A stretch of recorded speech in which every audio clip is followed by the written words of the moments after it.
L'homme qui plantait des arbres est une histoire héroïque de l'écrivain français Jean Genot, publiée en 1953.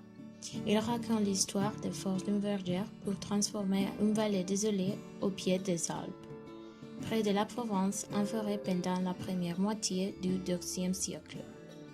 Le narrateur nous explique qu'en 1913, lors d'une excursion près de la Provence, il a traversé une région aride où rien ne poussait et où il était impossible de trouver de l'eau.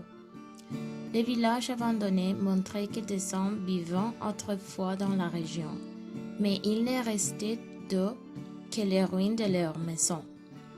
Au milieu de cette désolation, le narrateur trouve une vergère avec laquelle il passe quelques jours, tout en expliquant sa principale occupation, la plantation d'arbres.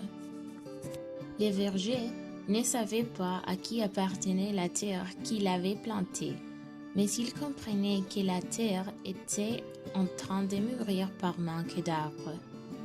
Cet homme a généreusement consacré ses efforts pour redonner vie à la terre.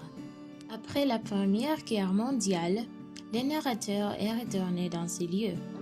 Le lent travail du verger commença à porter ses fruits, et de beaux jeunes arbres, pleins de vigueur, s'entendirent sur ce qui était autrefois une terre désolée. L'autre, le champ et les voleurs qui recouvraient alors ces terres ont fait comprendre au narrateur l'importance du travail du verger sur sa terre.